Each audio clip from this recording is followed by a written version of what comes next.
Los ojos del amor, capítulo 2, de Bárbara Cartland. Sentía que lo había ganado durante los meses en que atendiera a su tía.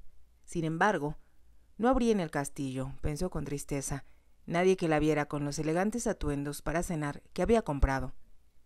Se cambió y se puso un vestido de tono azul pálido, con chaqueta, para viajar al castillo. El sombrero que hacía juego lo había comprado en la calle Bond. La prima con quien se hospedara durante unos pocos días en Londres, antes de viajar a casa, le había dicho que le favorecía mucho. «Deberías quedarte con nosotros, Vara querida», dijo. «Conozco a algunos jóvenes encantadores, a quienes les fascinaría conocerte». «Debo ir a casa con mis padres», respondió Vara. «Pero, por favor, vuelve a invitarme dentro de un mes, ya que hay tanto que deseo conocer aquí en Londres». «Así será», prometió su prima. «Solo avísame cuando estés harta del púrpura de los brezos, y tu dormitorio aquí te estará esperando». Vara había dado un beso a su prima. Mientras viajaba hacia el norte, pensó que sería muy emocionante pasar algunas semanas en Londres. Deseaba asistir a los teatros, a la ópera y, más que nada, a un baile. Sus compañeras de escuela solían hablar de sus bailes de presentación en sociedad y de las numerosas fiestas a las cuales habían sido invitadas. Todas tenían una ambición especial: ser invitadas a la casa Marlborough. Eduardo, el príncipe de Gales, y sus amoríos con mujeres hermosas, como Lily Langtry, eran comentados entre susurros dentro de la propia escuela. Vara, como muchas de sus amigas, no podía evitar preguntarse si algún día llegaría a ser tan bella como para atraer a un príncipe. Sin embargo, se dijo que era algo que sin duda no sucedería mientras permaneciera en Escocia. Allí, los príncipes eran escasos y lejanos, a menos que uno tuviera la suerte de vivir en Edimburgo, donde el duque de Hamilton agasajaba a huéspedes de la realeza. A la vez, Vara no se obsesionaba, como algunas otras muchachas, en ser admirada y perseguida por los hombres. Había descubierto muchos otros intereses en los diversos temas que estudiara. Los libros le habían revelado un mundo muy diferente al suyo. En ese momento, para ella cada día representaba una nueva aventura, con algo que podía aprender o descubrir. Reflexionó, mientras terminaba de empacar, que mientras regresaba a casa, ansiosa de estar con sus padres, en ningún momento pensó que algo así pudiera sucederle. Cuando bajó, encontró a su padre y al ministro, cada uno con una copa de jerez en la mano. Su madre preguntaba: «¿Será correcto que Vara se hospede en el castillo sin una dama de compañía?» «Ya había pensado en eso», respondió el ministro. «¿Olvida usted que allí vive la señora Brighton?» «Por supuesto», reconoció Lady Macdorn. «Qué tonta soy, mas es una mujer tan reservada, que siempre pienso en el señor Brighton como soltero». El ministro sonrió. «Mucha gente comete el mismo error, pero a la señora Brighton le gusta la soledad, y está decidida a que sus habitaciones en el castillo permanezcan alejadas de todo». Los tres se rieron. Conocían la historia de cuando el señor Brighton, de joven, comunicó al viejo conde que deseaba casarse. Se le había informado entonces que quedaba estrictamente prohibido, bajo cualquier circunstancia, que viviera fuera del castillo. «Lo necesito y lo quiero aquí conmigo», había dicho el conde. Podía ser muy terco cuando lo deseaba y, definitivamente, intimidante. El señor Brighton, sin embargo, defendió su posición. «Lamento, señoría, si eso significa que deba abandonar su servicio». «¿Abandonar mi servicio?», rugió el conde. Jamás había escuchado mayor tontería. «Por supuesto que no puede dejarme. Confío en usted y me resulta necesario. Se quedará aquí aunque tenga que encerrarlo en un calabozo». El señor Brighton se había reído y capitulado. «Mi intención es casarme, pero si no conviene a su señoría que yo viva en una casita dentro de la propiedad, como era mi propósito, tal vez pueda concederme una de las torres para que viva con mi futura esposa». El conde lo pensó un momento y aceptó. Había 4 torres, una en cada esquina del castillo. Las habitaciones en ellas estaban una sobre otra, pero podían convertirse en un hogar confortable, a la vez que muy pintoresco y original. La señora Brighton, que era entonces una mujer de la localidad con más de 30 años, había aceptado porque no tenía alternativa. Sin embargo, dejó muy en claro que su hogar era de ella y que no se admitirían intrusos. Así que el señor Bryden permaneció como secretario del conde, lo que significaba que se hacía cargo de todo, tanto en la finca como en el castillo. Como su mujer era tan reservada y su torre era sin duda su propio castillo, resultó fácil para la mayoría de la gente olvidarse de su existencia. Sí, por supuesto, la señora Bryden está allí, dijo Lady Macdorn, y estoy segura, querida Vara, de que si necesitaras cualquier consejo o ayuda, ella te lo proporcionará lo mejor que le sea posible. Estaré muy bien, mamá, no te preocupes por mí, contestó Vara. Y tengo toda la intención de cabalgar a casa todos los días para contarte lo que sucede. Primero tendrás que pedir autorización a su señoría, la previno Lady Macdorn. Habló con un poco de ansiedad porque había cierto brillo en los ojos de su hija, que le indicó que Vara se proponía salirse con la suya. Tenía una voluntad recia que heredara de su padre. El general había tenido la reputación, cuando estaba en el ejército, de ganar todas las batallas en las que intervenía. La razón era que jamás aceptaba la derrota, y desde muy pequeña, Vara también había demostrado su férrea voluntad. Como dijera su madre en una ocasión, la puedes convencer con amor, pero jamás a la fuerza. Ahora, mientras Lady Macdorn miraba a su hija, pensó que durante su ausencia, Vara se había puesto todavía más hermosa. Su rubio cabello, con apenas un ligero tinte rojizo, acentuaba la blancura de su piel. Jamás se bronceaba con el sol. Sus ojos eran muy grandes, verdes con algunos matices dorados en ellos. Parecían llenar su pequeño rostro puntiagudo, de modo que cualquiera que la conocía recordaba sus ojos más que cualquier otra particularidad. Es realmente hermosa, pensó Lady Macdorn, y no pudo evitar sentir que era una lástima que el conde no pudiera verla. Entonces se dijo, con severidad, que no era el momento de pensar en formar parejas. De todas maneras, era en extremo improbable que el conde de Dornoch se interesara en una joven de la localidad con ascendencia escocesa. Supongo, pensó, que en cuanto pueda recuperar la vista partirá a Londres, como lo hacen los jóvenes jefes del clan en estos días, quienes descuidan su deber con sus clanes porque la gran ciudad les resulta más fascinante que los páramos. Había sido un tema muy criticado durante el siglo anterior. Era, por supuesto, comprensible que los jóvenes jefes de clan escoceses desearan divertirse y departir con sus contemporáneos. Les resultaba más divertido que lidiar con las dificultades y problemas locales. Sin embargo, los hombres de sus clanes dependían de ellos al punto de que apenas si pensaban por sí mismos.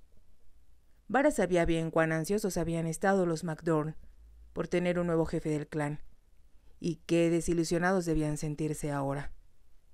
«Haz tu mejor esfuerzo, querida», le recomendó su madre. «Y, por supuesto, si nos necesitas en cualquier momento, tu padre y yo acudiremos a ayudarte de la forma que podamos». «Sé que lo harían, mamá», respondió Vara.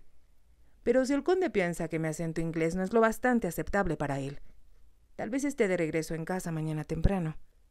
«Si eso sucediera», indicó el ministro, «su señoría tendrá que hablar con las grullas, porque no hay nadie más a quien pueda acudir en demanda de su ayuda». «Estoy segura, reverendo», dijo Lady Macdorn, «que Vara sabrá actuar». Con esfuerzo y dolor se puso de pie y estrechó la mano del ministro. Entonces abrazó a su hija. «Cuídate, mi amor. Tu padre y yo estaremos contando los días hasta que vuelvas a nosotros». Vara besó a su madre. «Vendré a verlos mañana», prometió, contra viento y marea. Pensó entonces que tal vez había cometido una indiscreción frente al ministro y se volvió para mirarlo. Él sonreía. «Vamos, Vara», se limitó a decir. «Tal vez no sea tan difícil como piensas y, sin duda, me quitas un gran peso de encima». El general los acompañó hasta la puerta. El carruaje del ministro estaba ya muy destartalado y tirado por un caballo demasiado viejo y gordo para poder avanzar con rapidez. Un palafrenero le detenía la cabeza, aun cuando no mostraba intenciones de moverlas. Mientras el ministro tomaba las riendas, dijo: «Gracias, Ewen, ha sido de gran ayuda». «Si me lo pregunta, reverendo», comentó el general, «alimenta a ese caballo demasiado bien. Supongo que tienes razón. admitió el ministro. Pero cuando me indica que tiene hambre, no puedo negarle nada. El viejo palafrenero, que tenía años al servicio del ministro, guiñó un ojo. Usted no opina lo mismo de nosotros, reverendo, cuando bebemos mucho en un funeral. El ministro solo movió la cabeza y no respondió. Con frecuencia se había quejado de que en los funerales, a los cuales en Escocia solo asistían hombres, se bebía demasiado whisky. Vara agitó la mano a sus padres, que permanecían de pie en la puerta de su casa, viéndolos cómo se alejaban. Le pareció que se quedaron un poco tristes. Les duele que los abandone, se dijo, pero papá sabe que debo hacerlo para ayudar al clan. No dejó de agitar la mano hasta que los perdió de vista. Entonces se acomodó para disfrutar del paseo. Con lentitud avanzaron por el ancho camino que conducía al castillo. Avanzaron durante un rato en silencio. De pronto, Vara dijo: «Por favor, explíqueme con exactitud qué posición ocupa el nuevo conde en la familia. Jamás había oído hablar de él hasta que mi madre me avisó que estaba aquí». «La historia es un tanto complicada», respondió el ministro. El viejo conde tuvo 2 hermanos. El mayor, James, era un hombre raro, que vivió casi siempre como recluso y murió soltero. Hizo una pausa antes de continuar. El segundo, Héctor, nació en Escocia y se casó con una escocesa. Pero se fueron a vivir al sur, en Inglaterra, y procrearon un hijo, Malcolm, padre del conde actual. Vara lo pensó un momento. Después dijo: «Eso lo convierte en sobrino nieto del viejo conde». «Eso es. Después del nacimiento del niño, que se llama Bruce, sus padres se separaron. Malcolm MacDorn se fue al extranjero. Viajó a países muy lejanos, hasta que murió, todavía en la edad madura». «¿Cómo murió?», preguntó Vara. «Contrajo una extraña fiebre en África y allí lo sepultaron». «No parece haber sido una familia muy afectuosa», comentó Vara. «Malcolm se casó con una muchacha perteneciente a una antigua y respetada familia inglesa, los Lancaster. Su suegro era un marqués y a su hijo lo educaron los Lancaster al estilo inglés». Vara escuchaba interesada mientras el ministro proseguía. «Bruce asistió a Eton y Oxford y entonces, ignorante por completo de que los MacDorn siempre habían servido en los guardias negros, se unió a la caballería». «Supongo entonces que sabrá montar muy bien», murmuró Vara. «Viajó a la India el año pasado», continuó el ministro, «como ayuda de campo del virrey, el marqués de Ripon. Así que no estuvo en servicio activo como soldado, que es como yo supuse que habría perdido la vista», indicó Vara. «Papá me comentó que se encontraba en la frontera noroeste». «Creo que sí», repuso el ministro con cierta vaguedad, «pero al servicio del virrey». Vara pensó que lo habría respetado más si hubiera estado luchando contra las tribus afganas. Siempre le habían dicho que los rusos los incitaban a la rebelión y les proporcionaban armas. «¿Qué edad tiene el conde?», preguntó un poco más tarde. «Cumplirá 28 en su próximo cumpleaños, y creo que sería un hombre inteligente y de lo más encantador si no estuviera hipersensible a causa de su aflicción. Y, según he podido percibir, profundamente resentido por haberse convertido en jefe del clan. ¿Por qué vino entonces si eso le molestaba?». El ministro lo pensó un momento y enseguida respondió: «Es algo que me he preguntado y creo que la respuesta es que no desea que sus amigos de Londres lo vean ciego. También imagino que cuando llegó a la India la noticia de la muerte del conde y de que él era su heredero deben haberlo presionado para que viniera a Escocia». Vara podía comprenderlo. También estaba de acuerdo con que era muy buen escondite si no deseaba que nadie lo viera incapacitado. Siguieron adelante. El caballo aminoró el paso mientras ascendían una colina. Al fin la descendieron hacia el castillo, que Vara podía ver ya a la distancia. Sus torres y muros eran imponentes. Sin embargo, como infería Vara, parecía aún más imponente desde el mar. Se levantaba en el centro de la bahía, desafiando a sus enemigos. En ese momento, con el sol brillando sobre el mar en calma y las luces bañando los páramos, pensó que nada podía ser más bello. Mas, por supuesto, si el conde no puede contemplarlo, no sabe lo que se pierde. se dijo en tono práctico. Cuando al fin cruzaron el portón y avanzaron por la vereda bordeada de árboles, el castillo que podía verse al final de ella le pareció enorme, a la vez misterioso. Como Vara había ido al castillo desde niña, este quedó impreso en el fondo de su mente como un sitio extraño, fantasmal y, por consiguiente, abrumador. Ahora, se dijo, sería imposible que algún hombre, si pudiera ver el castillo, no se sintiera orgulloso de ser su dueño. Se remontaba en la historia hasta el siglo XI. El ministro detuvo el caballo frente a la puerta principal. Una escalinata de piedra conducía hacia ella, flanqueada por un emblema de piedra también, que representaba a un gato salvaje, diseño del escudo de armas de los MacDorn. 2 sirvientes vestidos a la escocesa acudieron para abrir la puerta del vehículo. Cuando Vara descendió, la saludaron. Ella conocía a muchos miembros del clan, tanto de vista como de nombre. Por supuesto, todos la conocían también porque había vivido en ese lugar desde que naciera.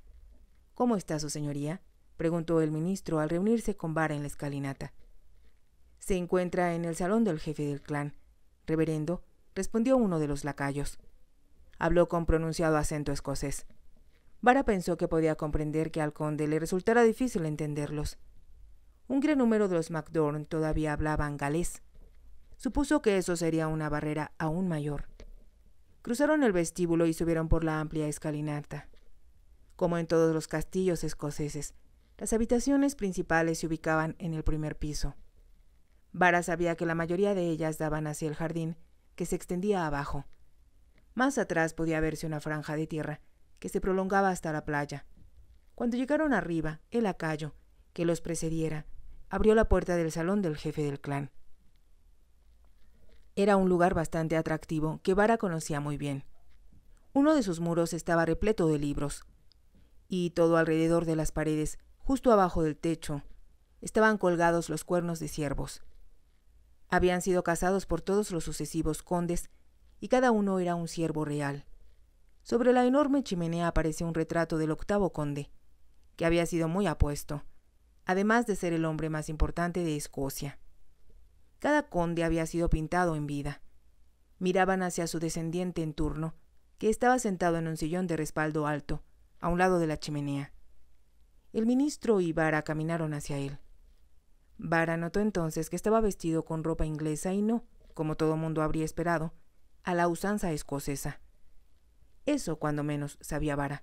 El clan lo consideraría un insulto. Al acercarse más vio que tenía los ojos vendados. A la vez, le pareció apuesto, de anchos hombros. Y más alto de lo que esperaba. Estaba sentado en lo que ella estaba segura era una actitud de decaimiento. Sin embargo, era difícil juzgar sus emociones porque el vendaje le cubría los ojos. El lacayo los anunció. El ministro, su señoría, y la señorita Vara MacDorn. Al llegar junto al conde, Vara pensó que se pondría de pie. En cambio, expresó con voz cortante: «¿Quién viene con usted, reverendo?» «Le traje a alguien para que le lea, señor conde», respondió el ministro. «Es lo que deseaba su señoría, y creo que pronto descubrirá que es una jovencita excepcionalmente inteligente. De hecho, fui muy afortunado al lograr convencerla de que viniera al castillo». El ministro habló casi con agresividad, como si estuviera decidido a hacer que el conde se diera cuenta de lo afortunado que era. El conde se limitó a decir con tono de amargura: «Espero que su recomendada, reverendo, sea capaz de hablar un idioma que yo entienda». «Debe juzgar por sí mismo», repuso el ministro. «Permítame, su señoría, que le presente a la señorita Vara MacDorn. Su padre, el general Alistair MacDorn, es uno de los miembros más respetados y honorables del clan». Esa fue una presentación muy agradable, terció Vara, antes que el conde pudiera hablar. «Y si alguna vez en el futuro deseo una recomendación, ya sé a quién podré pedírsela». Lo dijo con tono festivo. Si el conde lo escuchaba, podría darse cuenta de que hablaba sin rastro alguno de acento escocés. Se hizo una corta pausa. Entonces el conde exclamó: «Al menos sabe hablar buen inglés. Gracias a Dios por eso». Vara estaba a punto de responder, pero el ministro intervino con rapidez. «Como debo hacer todavía 2 visitas antes de volver a casa, los dejo ahora, Vara. Espero que tú y su señoría se entiendan bien». y que encontraré un ambiente más feliz mañana cuando regrese a visitarlos. Aun cuando el conde no podía verlo, hizo una respetuosa y ligera inclinación de cabeza antes de añadir: «Adiós, señor.